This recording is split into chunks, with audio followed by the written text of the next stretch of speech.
All right, here's how I'm looking at it. Either by showing almost every single model run between now and the first week of June, I'm going to jinx this hurricane, or I'm going to keep everybody alerted and informed way ahead of time. This is the latest GFS model run, which has not completed yet. It has now gone out 3 more frames, and we will watch as it takes a giant Category 1 hurricane that appears to be headed for Louisiana, Mississippi, Alabama. All right, and this is important because the very last model run, the 06Z, had this making landfall at the Louisiana, Alabama, Mississippi as a Category 2 hurricane and a very big storm. The May 26th 00Z had it making landfall on Florida as a Category 1 hurricane that's very large. The 06Z on May 25th had it making landfall on Florida as a tropical storm. The 18Z had it making landfall on Florida as a hurricane, Category 1 at the 18Z May 25th. 18Z had a Florida landfall, Category 1 hurricane on the 24th.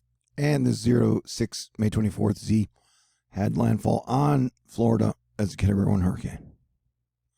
So I am trying to keep y'all informed as I jinx this thing. So am I guaranteeing everyone that this is going to be a hurricane that hits the United States of America, lower 48s, in the first week of June? No, I am not. I am hoping that somehow the Prayer Warriors, Asteroid Fight Club, Space Force, Atmospheric Defense can knock this thing to bits. But I would guess either way, the Gulf Coast has a lot of rain coming its way in the first week and 2 of June. Now, let me tell you the good news. But so this is the latest model run right now, the 12Z, May 26th.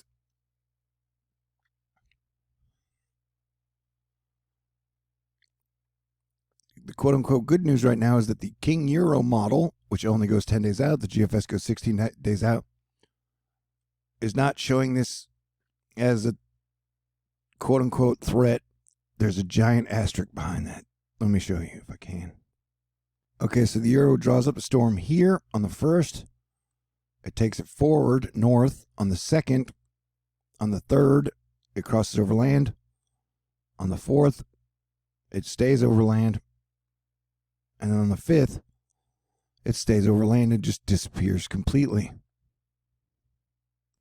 In the same time frame, this just shows a large area of the GFS, but that has not formed into a fully formed center yet.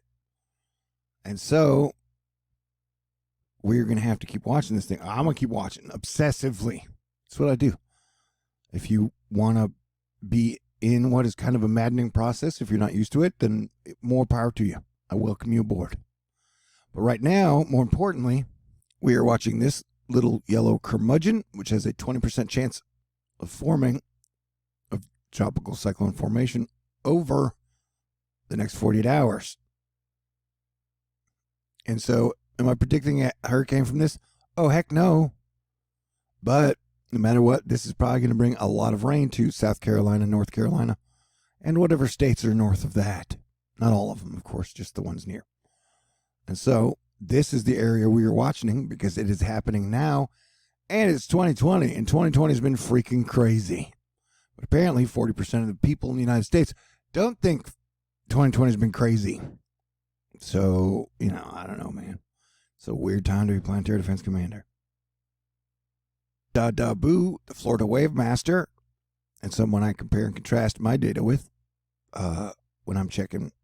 I see what he's saying, basically. This convective outbreak is a terrible sign for what the 2020 season may bring. So, terrible signs, man.